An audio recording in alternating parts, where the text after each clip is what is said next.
Hello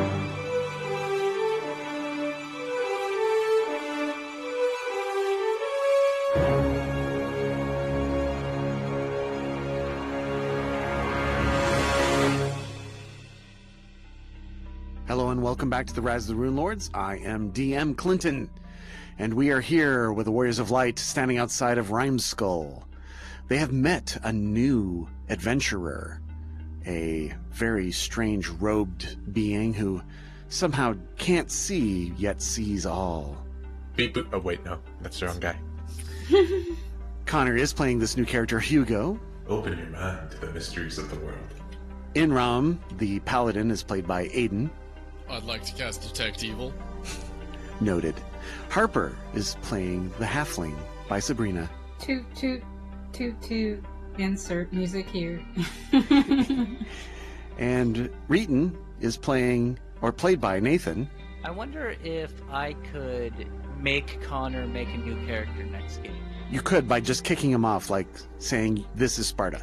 I don't even think I would need to do that. I think just one full round attack without rage would pretty much do it. One pink mist. And then Enrom detects evil, and it's Reetin. It was Reetin this whole time. I would be taken to neutral, probably. Enrom detects evil.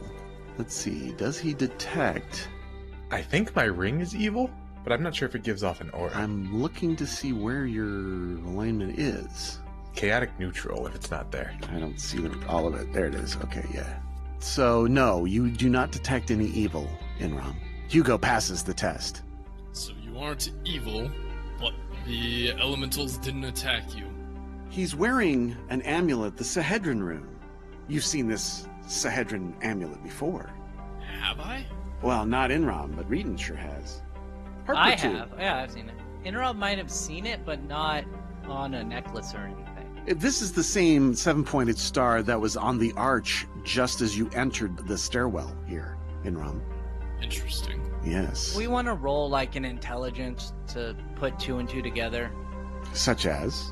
Like, oh, he's wearing this Sahedron room. Maybe that's why. Do we want to roll an intelligence or just... You succeed. We okay. Okay. My intelligence of average figures it out. Yes. Maybe that was what passed Hugo through. Okay, so you're standing outside this cave entrance, the gaping maw of the skull of Rimeskull. Snow and rime coat the walls of this dark black passage. The passage is approximately 35-40 feet wide and 60 feet high and travels northward for as far as you can see. You may begin moving about the map unless you want to leave. I would like to ask Hugo something, though. Okay. Since I saw him come from, to the north there, I'm curious, do you know if there's any giant rocks I might have to worry about? Not that I saw. Then again, the giant rocks I passed didn't decide to attack me when I walked up, so your mileage may vary. I don't know if miles exist in Pathfinder, but okay. Your imperial system of choice may vary. Thank you. Measurement system. So you didn't see anything? Did you see, were there any rooms that we should take notice of? Any giant dragon hordes of loot? Didn't quite get that far. I'm still doing my investigations. Alright, do you want to investigate with us? Speaking of which, why are you here? Do any of you know what this symbol is? And I'll hold up the one on my medallion. Oh, that's the Sahedron rune, yeah. I keep seeing this symbol when I close my eyes, and when I dream. I need to find out more. Close your eyes? Yeah? Oh, okay. Just verifying there. Oh, are you being a dick? Yeah, a little bit. He is kind of a dickish nature. He is a bugbear, after all. He's a dwarf first, and then a bugbear. It's like double dick duty.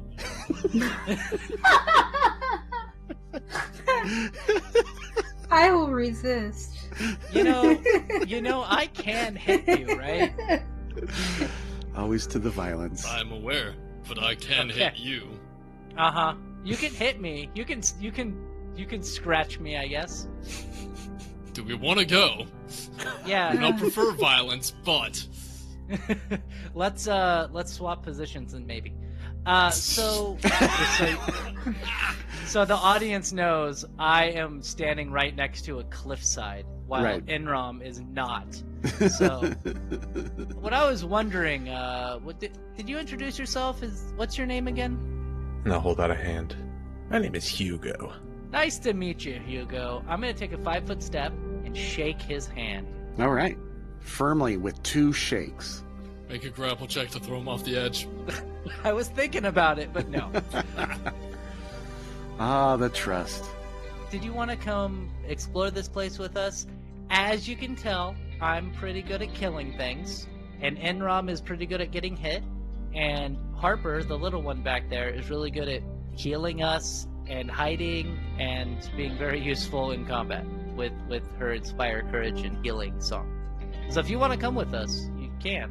Well, I would be happy to join you, Mr. Barbarian, and you, Mr. Paladin, and you, young Miss Bard. Hi. So let's go. You may freely move about the map. Enrom will start walking forward. Is this a walkway that we can walk on, or... It's just a portion of it's like a ramp leading up into the cave mouth. Okay. It looks like it might be like a thing to fall off of, so I was just making sure. I'll follow behind Enrom. All right, continue down the passage. You've traveled about 60, 70 feet so far. It continues another 60, 70 feet. You should be able to see a bend in the passage. Yep. Westward. I'm gonna stay back and wait for Harper to catch up. As you bend the turn, you see ahead of you 2 12-foot tall statues flank the large tunnel here. Each holds a hand upraised as if to ward away intruders and clutches a heavy sword with the other. This looks like a job for the barbarian. What? I heard my class listed. So, do they have a Sahedron rune on them or anything? No. I think Enrom should go investigate the area first. Maybe if Harper gets up here, she can do like a detect magical trap or something like that. I'm gonna cast Detect Evil on 2 statues. I guess I'll cast Detect Magic on 2 statues. All right. All of our hands begin glowing different colors. Let's see. Reetin, Yes, sir? there's something odd about this Western statue. It appears hazy to you. Harper, you see the same thing. It's almost like it's insubstantial. The further one. Yeah, the further one, the one to the west. Like it's insubstantial. What do you mean by that? Well, the eastern statue looks solid and you can't see through it, but the western statue looks hazy and indistinct, as if it's not really there. Enrom. Enrom, however, when you look at it, it looks solid. What does it detect as? It detects as, I'm going to need a will save. Oh, okay. 21. You succeed, and it also, once you cast magic upon it, it looks insubstantial, and you detect magic from there. I'm detecting evil, not magic. Oh, detecting evil? Sorry. No evil is detected. But was our new friend Hugo detecting magic, I believe? I will also need a will save. Hugo rolls a 29 for will save. So he also senses a indistinct statue to up here. Reetin, you notice that there's seemingly a nearly invisible ledge moving along the north of this, or the western wall. You almost missed it except for little bits of dust and snow on the edge of it. Enrom, of course, does not notice such things, nor does Hugo. Harper, however, does as well.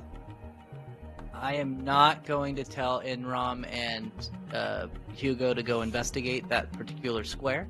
If you travel northward, stepping in these areas between, it looks like there's a slight ramp downwards heading to the north. Okay. Hey, guys. It looks like to me there's an illusionary floor up there. So you may want to follow me as we go along. And, stand right behind me single file, because otherwise you may fall and die. And then you can travel through the illusionary statue onto the ledge and follow the ledge around. Does it appear that the ramp goes all the way through, from where I can see? How far can you see? 60 feet. Well, it's 60 dark feet? vision, 60 feet. Yeah, that's as far as you can see. Is there, Enrom, are you brightly lit? Not at the moment. Okay, so all players do not see this light. And how far can you see? 60. 60. Yep. And that's dark vision? Yep. As a mar.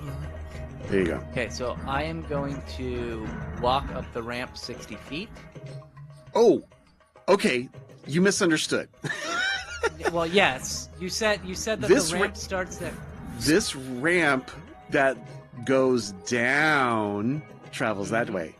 The ledge that stays even with you at the level you're at is along the wall here to the, to the Okay. west. Was the hidden one.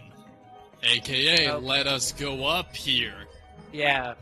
Yeah, see, that's what I was trying to confirm, because it sounded like when you were talking at the beginning that it actually fell down up there. No. That's even with your level. Okay, so Yeah. I am going to start going up this way. That's fine. So yeah, and then just kind of hug the wall there. Yes, hug the wall. Hug that black line. That's the wall. Yes. And it's a 5 foot wide, invisible wall. Now, Hugo, this right here is a statue they just walked through. And you made the will save, so you can, that's right, you can pass. Harper, are you going to walk through the statue? Yes. All right, make a will save. 24. You succeed. Yay. All right, so you follow along this invisible path that Reetin can see. And you're walking along the edge, and you notice that you're getting higher and higher as the below ledge of the main passage falls away. And it's getting lower and lower and lower. And you can tell that it's very icy on that path, the one below you. So just go ahead and inch your way along. Now you're starting to see the edge of a large cavern as you travel even farther northward. The slope ends at the edge of a gaping chasm of darkness. Huge icicles hang from the ceiling and coils of mist rise up from below. The giant C2 spray painted on the floor. Well, actually, that's 300 feet below you. It's far into darkness. Okay then. So, what would have happened had you not seen this ledge? You all could have fallen into this slide trap and then ditched into 300-foot fall. 300? Mm-hmm. Which would have been 30 die 6 points of damage. Yeah, no. No, I was it maxed out at 20 die 6. Oh, okay. 200 feet per round. So I would take 20 points of damage, is what you're telling me. Yes. So apparently, the dragon came from down there.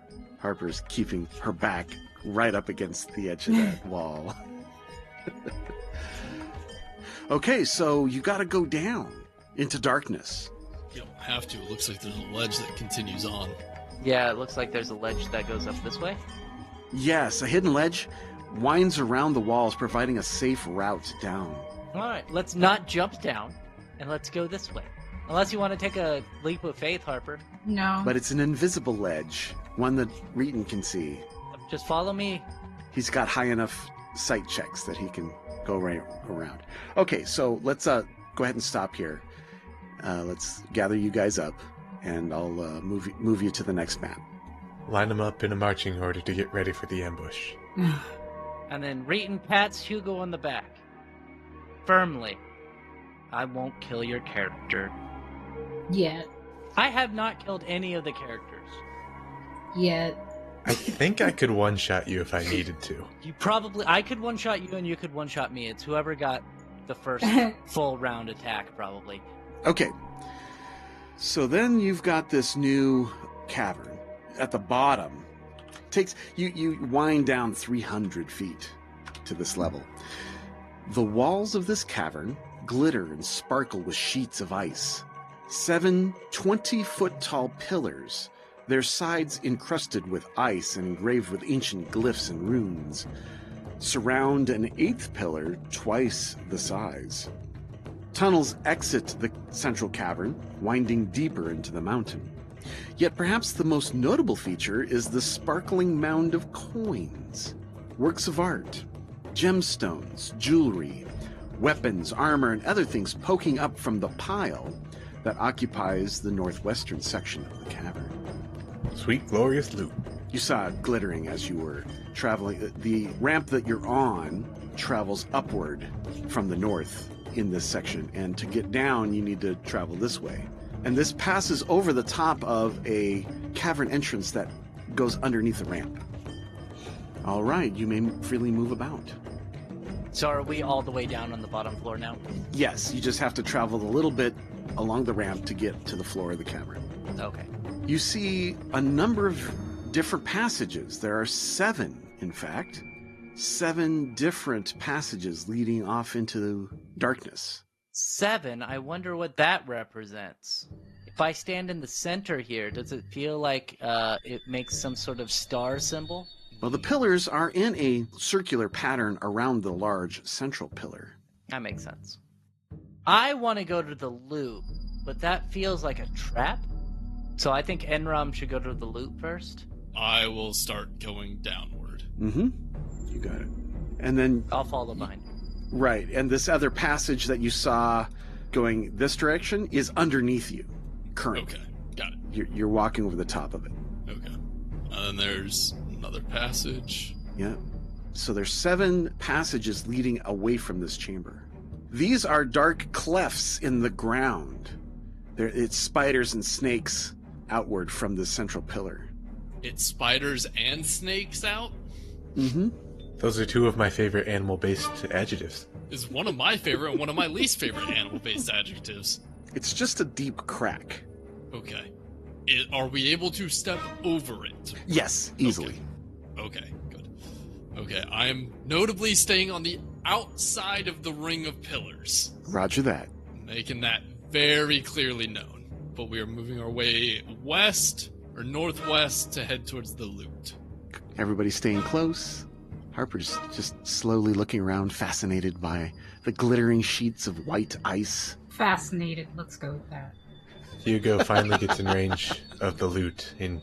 Well, I would say he gets wide-eyed, but there's no visible difference. Right. It is absolutely a haul, for sure. And I pull out my bag of holding. Fill it, he says. Okay. Would we like to see if it is enchanted with anything before we, just dive in? Detect magic? Yeah. Oh, yes. There are many magical energies coming from this pile. On round 2, there are 6, 7, 8, 9, 10, 11, 12, 13, 14, 15, 21, 22, 39, 45, 46, 47, 48, 49, 50, 51, 52, 53, 54, 55, 56, 57, 58, 59 distinct magical effects. Dear Abadar. 59 bringer protection plus 1.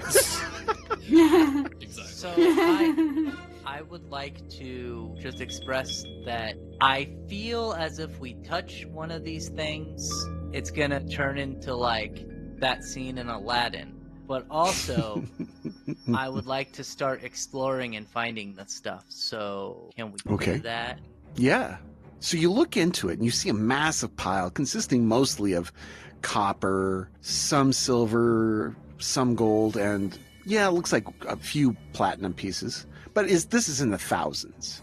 Not as large as the hoard of the Red Dragon, though, as far as coinage goes. However, mixed in with the coins are tapestries, small items of furniture made of precious woods, delicate pieces of jewelry and fine works of art, silverware and candelabras. It looks like there's 6 ever-burning torches propped up in various places, providing light, which I forgot to put on the map.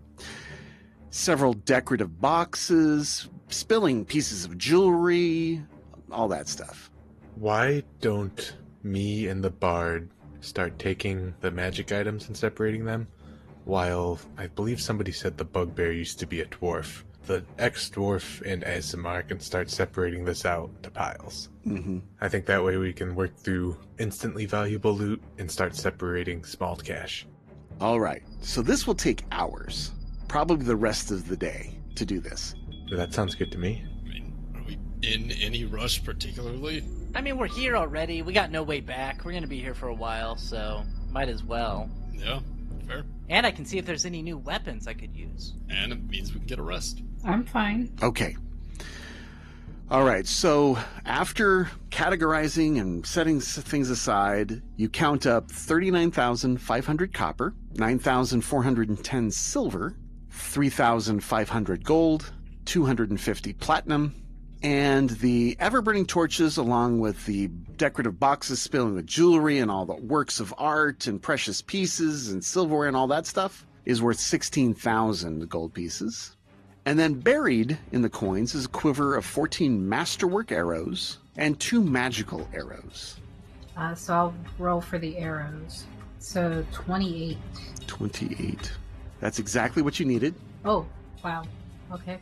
They are greater dragon slaying arrows. Of course. What these do is it's a +1 arrow that's particularly keyed. If it strikes that creature, in this case dragons, the target must succeed at a DC 20 fortitude save or take 50 points of damage. I think Cyrus has some of these already, so... Yeah. And the greater ones is DC 23 and they take 100 points. Yeah, they're brutal. They're awesome. Yeah. They're worth 4,057 an arrow. Whoa. Okay. You find a belt that's magical. Belt. I'll just, yeah. Yeah, just as soon as he calls him, just start doing spellcrafts. Mm-hmm. 27. A belt of giant strength +4. Ooh. A teak box holding a felt cushion with 6 round depressions, each containing a thunderstone. So 6 thunderstones in a box. Thunderstones are the devices that make a loud noise, like the one that Father Xantas used at the beginning of the campaign? Yes. They're just a mundane alchemical item. Fun. But they are good against spellcasters or alerting things, causing deafness for a short period of time. An ivory set of bracers that are magical. 28. Lesser bracers of archery. Ooh. The lesser bracers of archery. I don't have anything on my wrist right now. Mm-hmm. Do you use a bow? I have a bow. Maybe if he had bracers. A darkwood magical buckler. Okay, buckler. Hugo determines it's a +3 buckler. It's carved with a symbol of Keonan on its face. Knowledge geography? It's not one of Hugo's. And Harper's not doing well on that one. Keonan, isn't that a nation of elves somewhere? Yes, it is. Yeah, that's what Harper says. Elven. Yeah. Bah, elves. So it's a +3 darkwood buckler. Those tall, skinny folk. Mm-hmm. A chime. That's magical. Chime. 20. 33 from Hugo. Yeah, Hugo just got a 33. Chime of opening. There's 5 charges remaining. It's a hollow mithril tube about a foot long. When struck, it sends forth magical vibrations that cause locks, lids, doors, valves, and portals to open. Ooh, one of those is not like the other. The device functions against normal bars, shackles, chains, bolts, and so on. It also automatically dispels hold portal or even arcane locks, cast by a spellcaster of lower than 15th level. Damn. That sounds like an item they gave us on purpose. It's also something musical, so maybe the bard holds that. Also, the rogue. Right, the rogue too. Yeah. It's really good for that, yeah. Why make an open device? Bing! Okay, a magical cloak. 19. She doesn't know. Hugo got a natural 1 for a 60. We'll have to come back to that. I will say it is strong, however. A sword. Looks like flame motif on its handle. 27. A flame tongue. It's a particular type of sword, essentially a flame blade. Anyone need a sword? Eh. Mm-hmm. And once per day, the sword can blast forth a fiery ray at any target within 30 feet as a ranged touch attack. It deals 4d6 points of fire damage on a successful hit. Oh man, Harper needs a sword. But it's a medium-sized weapon. Oh. Oh man, Harper doesn't need that sword. She could use it two-handed. Oh. The imagery. Don't you have the ability to put a wand in your weapons too? Yes, I have a wand weapon. I'm not sure if you could use it like that two-handed. Well, there you go. We'll contemplate that.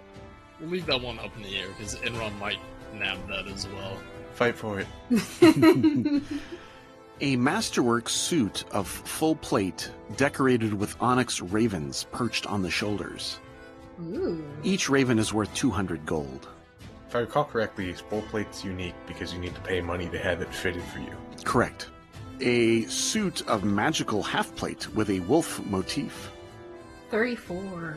Ooh, nice. +3. That's not bad. 6 vials of frozen holy water.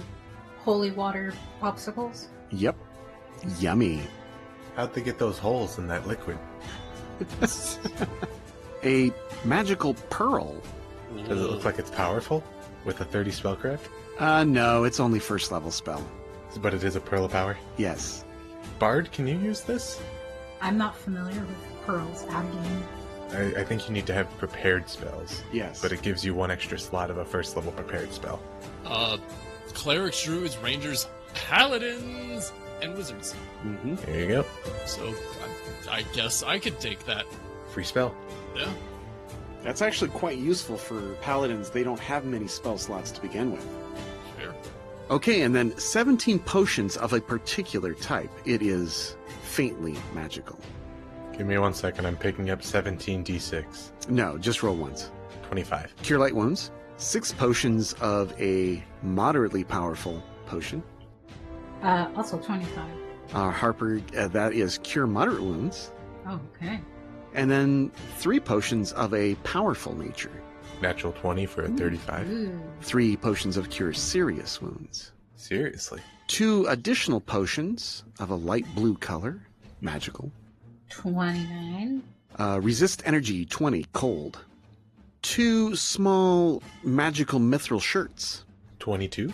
+1. Sized for Harper. Except Harper already has one. She has one.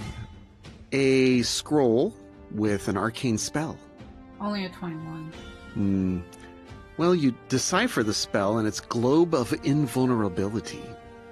There's another scroll of a divine version. 28. Heal. And the last scroll of a probably is divine nature. Only a 17. 31. Aha! Harper deciphers it. It's remove blindness, deafness. This is mine. I am very familiar with this. Yes. Harper's learning how to read this spell off with just the touch alone. All right, we're now to the wands. There are 3 magical wands, the first being... I mean, they're all mine. I mean, honestly, yeah. Natural 20 to identify the first one. 35. Bear's Endurance, 38 charges. Since I already have one... Okay. All right, another wand. Hugo got a 33. Cure Light Wounds with 46 charges. I don't really identify this one as much as hold it up next to the bard, and it looks like one of maybe 20 others. Mm-hmm. Okay. And the last wand. Looks like Hugo won this one. Magic Missiles, 5th level caster, 8 charges. And the last item is a magical adamantine warhammer. 28 to identify. +1. I mean, warhammers are a lot of fun. Mm-hmm. A magical adamantine warhammer. That's useful for, like, knocking walls down. Yeah. Cast silence in the area, you could break down any door you want. That's right. And that completes the list. Does it happen to be furious at all? Mm-mm. Dang it. Sorry. Okay, well now you've got this chamber with 7 small, well, 20-foot tall pillars and a 40-foot tall pillar in the center. and all of these passages leading in a star pattern away from the central chamber. Shall we investigate the pillars before we proceed into the cavernous openings? Might not be a bad idea. I'll walk up to the westernmost one and inspect it. It is a featureless pillar. Oh, each are marked with hundreds of Thessalonian runes. Arcane formula.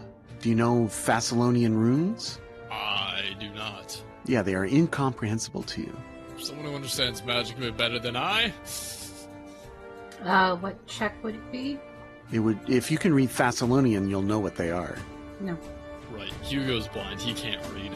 I was gonna say, I actually can discern languages, but... Hey, we have a scroll of remove deafness / blindness. Right. It's mine! No, I'm just kidding. Well, I can also just cure blindness. This is not the kind of blindness you can cure. Yeah, I've tried restoration on myself, and ta-da, no difference. Okay. Try to paladin mercy. Would the scroll actually do anything? Out of character, no. Okay. Mm-mm. I got a 9 on my linguistics. Do you have one rank in it? Yes. Okay, yeah. Well, no, you can't read the Thessalonian runes because you, with that 9, no. You don't know what they mean. Does no one know what Thessalonian means anymore? Oh dear. I think the robot might have been the last one. This is trouble. Yeah, Noel was the last after Tev died. Saris and Tev both read Thessalonian. I was like, we have Noel, it's fine. So by the by, this isn't that hard because somewhere, some time ago, we got a scroll of comprehend languages. That is correct. I do remember this. So if Harper just wants to use that, then we can go. That's fine. And I'll double check my bag. I remember it. I'm not seeing it on Tev's character sheet, and I'm looking through all equipment, so... Oh, look, I just found it. It was in my bag of holding. Here you go, Harper. Doubt. All right, well, we'll just have that happen. All right, Harper. I rolled a 2 on my bluff. That seems about right.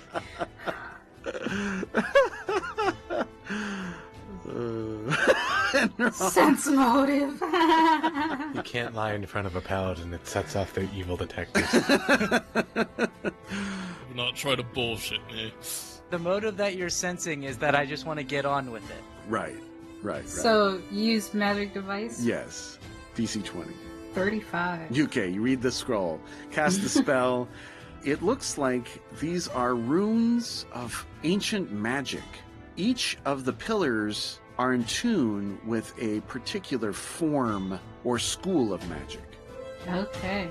And as she delivers this information to everybody, she has spirit fingers that she waves in front of her face dramatically. Ancient ruins. Each of a particular form of magic. So kind of like outside with the head figures. That's what I was thinking. Like the when we had to open up that door earlier. Correct. Okay. So the one that you're in front of is talking about transmutation. So now, because we don't have Null, we have to double check who has what. Reetin, you happen to be looking at this, and right on the outside, there's a small hidden spot where it looks like a keyhole has been hidden. Oh. Maybe this isn't casting spells. Maybe we need keys. Oh yeah, Reetin's the one who gathered up all the keys. Yeah, I have a couple keys, I believe. Well, as you look through your bag, you find 7. I find 7 keys. There they are. Which key goes where? I mean, we would just have to try 7 on the first one and go from there. I believe that, obviously they're going to be keyed, but are they marked? Are the keys marked? The keys are marked with a Thessalonian rune. Oh, good. Okay. And Harper, since she can read that for the next hour or so, can you just figure out? She figures out which one that are associated with each one. Yes, she matches the runes, transmutation here, and so forth. I'm glad that scroll that we picked up was actually a scroll of wondrous plot excursion. It was great. And so, Harper, do you enter the key, put the key into the slot as you go around the room? Okay, then yeah, I would just match them up. Start with the first one, and it begins to glow when you place the key inside. Ooh. And a hum Oh. activates. And then the key disappears. Uh-oh. No redos. You move to the next one. and you match the key, enter it in, and it begins to glow. And you do so all the way around. And then I'd like to know where all of you are standing when the final one is placed in. So I'll move Harper to the final one. Hugo, is that where you want to stand? Enrom, where do you wish to stand? Kind of close to Harper. Okay, Reetin and Enrom are nearby. Hugo's on the other side of the room. All right. You do your thing. You put it in. It begins to glow. And then in the center pillar begins glowing and rippling with a vortex of light that combines all 7 of the glowing 7 colors. And each one of the colors each one of the pillars is different. At the pillar's base, a vortex whirls in on itself like a vertically aligned whirlpool, opening into a 7-foot wide circular portal, through which can be faintly seen a long tunnel. I would like to note that visually, it actually looks like there's a lollipop. Yeah, that's fair. I see it. This is what I've seen in my visions. Mm-hmm. A lollipop? It's delicious. Hugo will begin treading towards the delicious lollipop gate. All right. He gives it a lick before he treads. As Hugo moves forward, he steps into the lollipop and moves into the tunnel. What do the rest of you do? I'm gonna follow, because I'm dumb. He seems to know what he is doing. Oh no, that's... yeah, I can't hear you right now, but that's definitely not the air of attitude I want to oppose. Oh. Uh-oh. Well, that's the air you've been imposing. You might even call this blind faith. Oh. Ha ha. Very good. Well, that's what our party is based on. All right, you enter into a tunnel, a dark tunnel. And as you walk through this dark tunnel, you pass about 40 feet or so, and then you enter a room. From behind you, you see the portal close, and there's just a stone wall. Do not worry. I find that there's almost always a way out of these things once you enter. Almost. As I step into the main room. All right. You see a domed chamber. It's nearly 200 feet across. A large pool of bubbling prismatic liquid occupies the center of a raised dais in the middle of the chamber. The spiky flanges of the 7-pointed sahedron are engraved into the marble floor. Each tip of the enormous rune points at a 25-foot-tall statue facing the pool with its back approximately 10 feet from a partially concealed arch opening in the wall directly behind it. Each statue depicts a different figure, but all are imperious and finely detailed. Do you look at each statue? Yes. All right. Which statue do you look at first? Enrom's first to enter the room. I'll go to the closest one to the left and take a look at that statue. Enrom, a strikingly handsome man adorned with a close-cropped beard and a charming expression. His form is dressed in extravagant clothes and wields a lucerne hammer. Interesting. The one that Hugo looks at is a voluptuous woman with a seductive look, large eyes, and long flowing hair. This statue is nude and wields a double-headed guiarm. I like this one. We should go check out what this one's all about. Reetin looks at a statue. A heavy-set woman with a sneering visage and an imperious stance. She's dressed in a flowing dress and wields a halberd. Harper wishes to remain near the gate, the closed gate. Another one that Enrom looks at. A gothic beauty with wild hair and a somewhat insane expression. This woman wears a long flowing dress and wields a thorny ranseur. Interesting. At the very top, Hugo, a towering man with gems set in his forehead and hands, dressed in robes and wielding a burning glaive. Hey, look, somebody made a statue of the guy on the Game Master's Guide cover. Mm-hmm. Reetin, you see a short, smiling man with a hooked nose and beating eyes, wearing robes and wielding a spear. And finally, Enrom, You look at the last statue. It's of an obese man, his flesh rotten in places so that the bones show through, wearing a ragged robe and wielding a scythe. These are very clear depictions of the 7 Rune Lords. I believe that you are all in Runeforge. Welcome. Nice, thank you. Thank you for welcoming us, ominous voice from above. I find that also comes with most of these places that you have to enter through a portal. It's pretty customary, actually. Does anyone else find it odd that they are all wielding 2-handed weapons? Not Fatty over there. He's only holding a single spear. That's true. Spears can be wielded either way. Oh, what about the Ransuer? Is the Ransuer two-handed? Yes, Ransuers are 2-handed. Oh, okay. Are the weapons themselves also stone? Yes. So we can't get bitchin' magical swag off them. Got it. Well, they're like 20 feet tall, too, right? Yes. I wield my gargantuan rancier. Yes. Okay. Well, this one has bitch and tits down here. Well, yeah, so I'm looking on the ground here, and I'm seeing, like, for some reason, the Runeforge people, they left, like, little markings on the ground saying what we're going into. That's pretty amazing. Well, you just assume, given the Rune Lords, and it's for the effect of knowing which direction you want to go to. Do you wish to enter the festering maze of sloth? Do you wish to go down the abjurant halls of envy? Or the iron cages of lust? Or the shimmering veils of pride? Or the halls of wrath? Or the ravenous crisps of gluttony? Or what about the vaults of greed? Which way do you go? I think pride or lust are probably the safest. Oh, when we're talking about sins, I'm not sure if any one could be held safer than the other. Yeah, I'm thinking Hugo wanted to go the lust route. That's mostly because of goofs, though. We could talk about this and put it to a vote. Well, I'm thinking what we should do is we should just start somewhere and then work our ways. So either go clockwise or counterclockwise. Start at 1, work to 7? Yeah, start at pride and then work the way down to lust.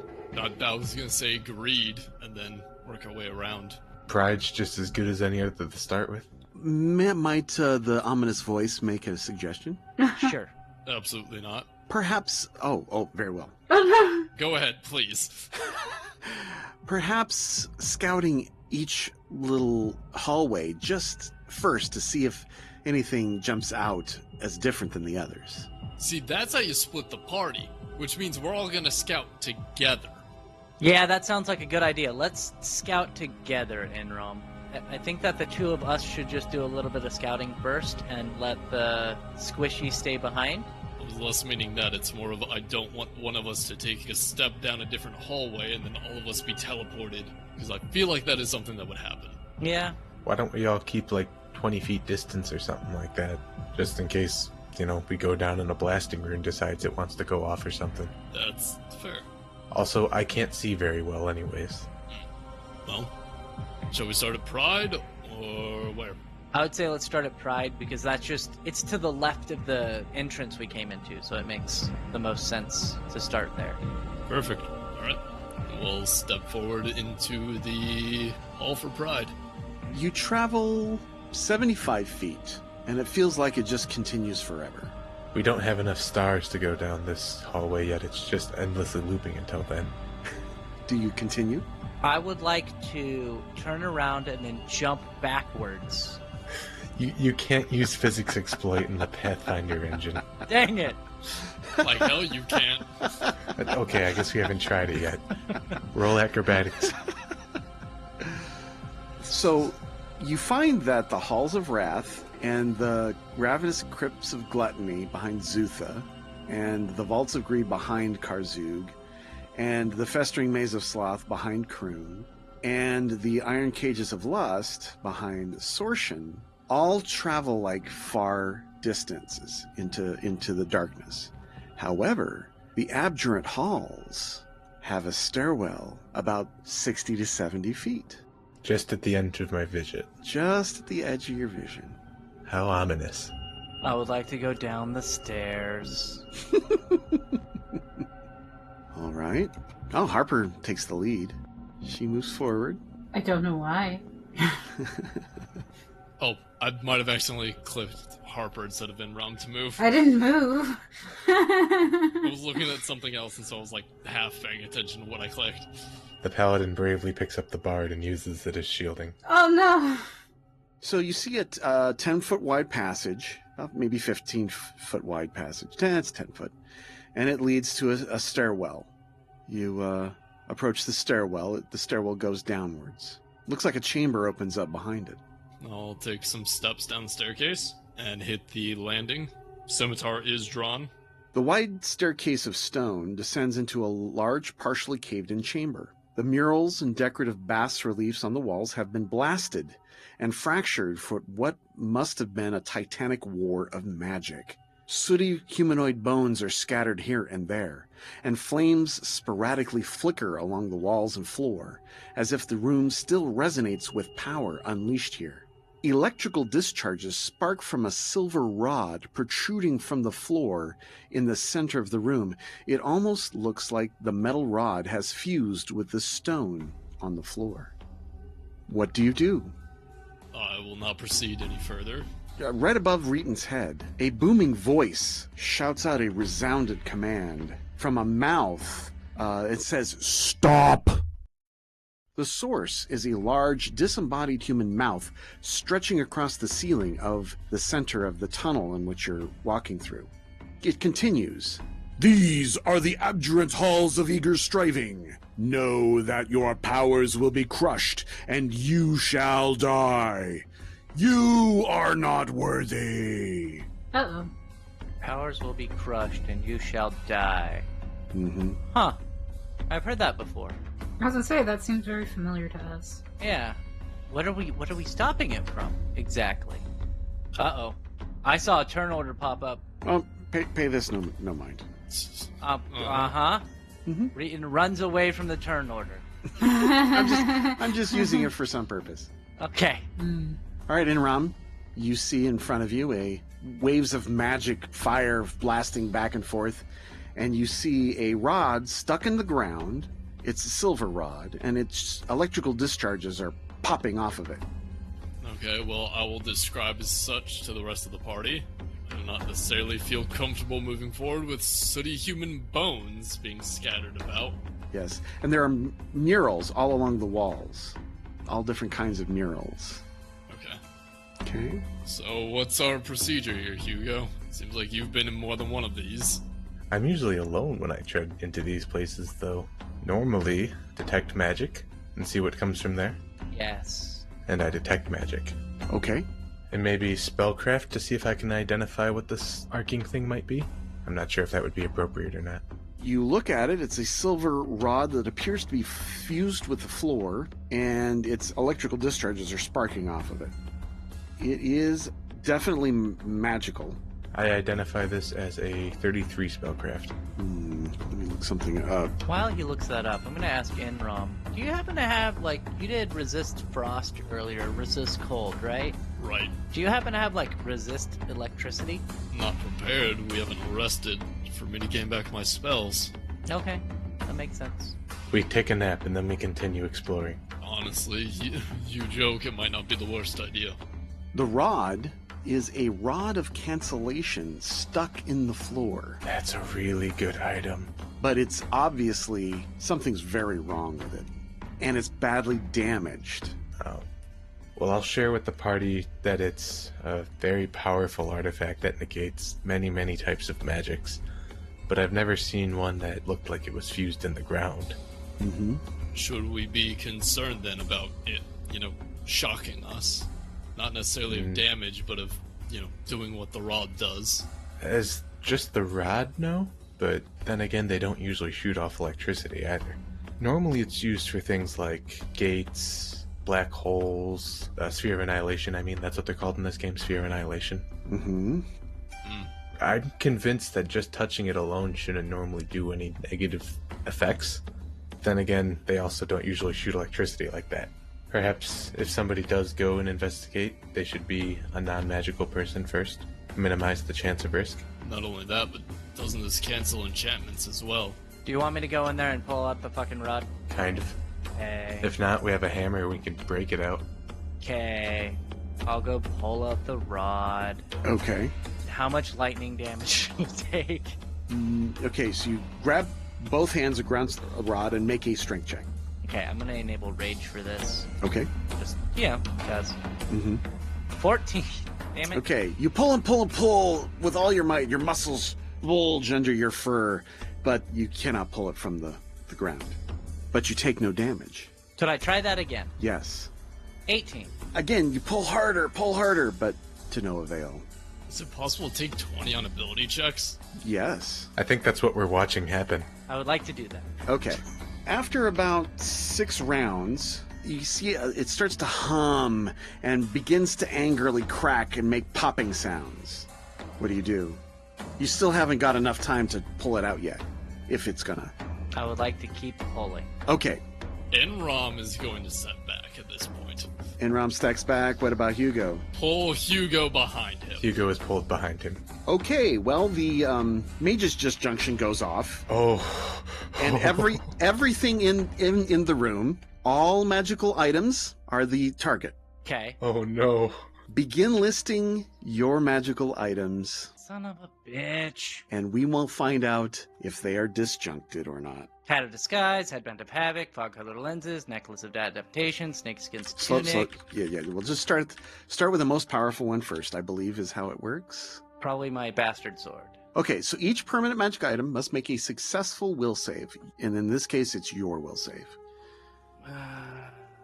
If an item saving throw results in a natural 1 on the die, the item is destroyed instead of just being suppressed.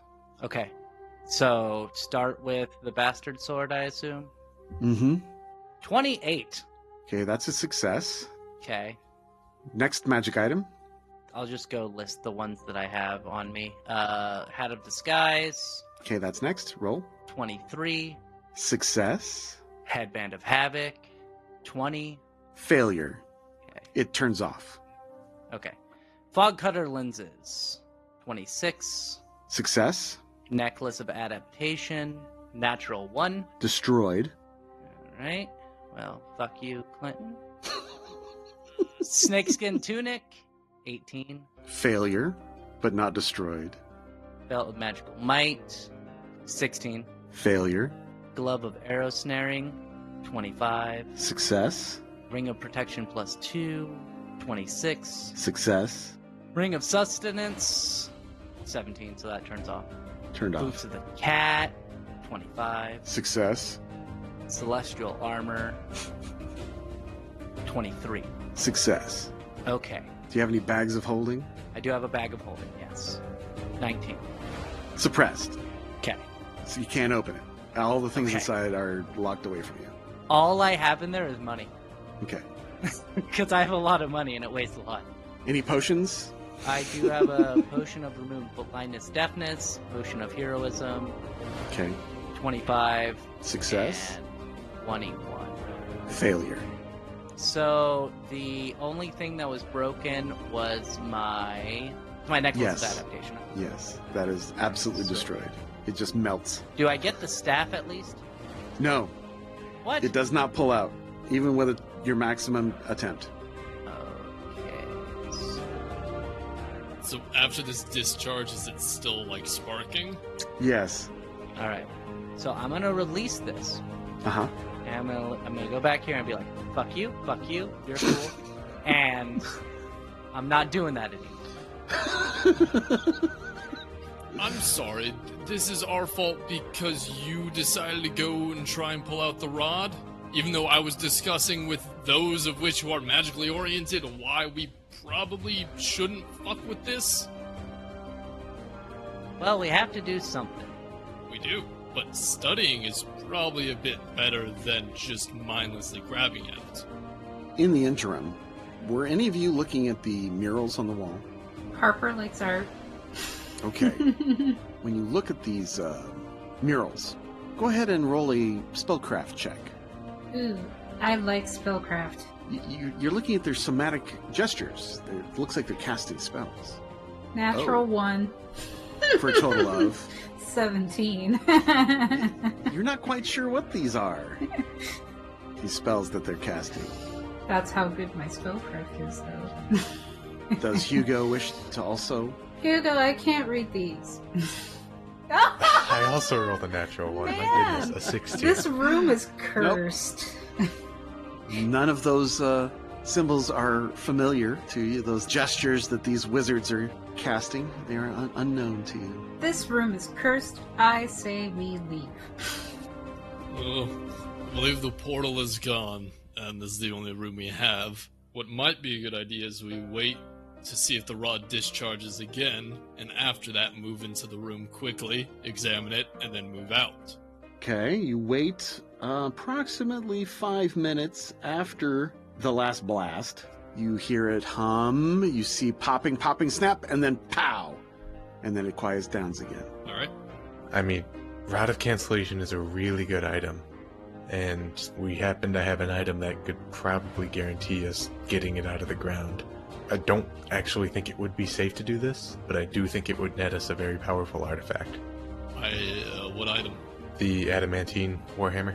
We could go for it. What about seeing what's beyond it, and then maybe if nothing seems fruitful, coming back and trying the rod again, versus risking further harm right now to try and get it? That's actually a good idea. Make sure it's safe to proceed, and then we just need to make sure that we're not in there longer than 5 minutes.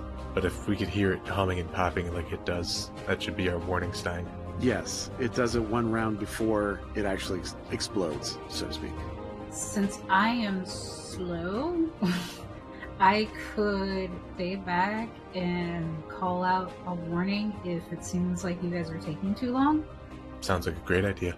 Okay, well, it looks like we'll explore this next time on Rise of the Rune Lords. Say don't have any of our gear melted, everyone. Sorry. Bye. It was, I mean, honestly, it was just the Necklace of Adaptation, so it's not that bad, but yeah. It could have been a lot worse than Yes. it was, though. Yeah. Bye-bye. Bye-bye. Bye.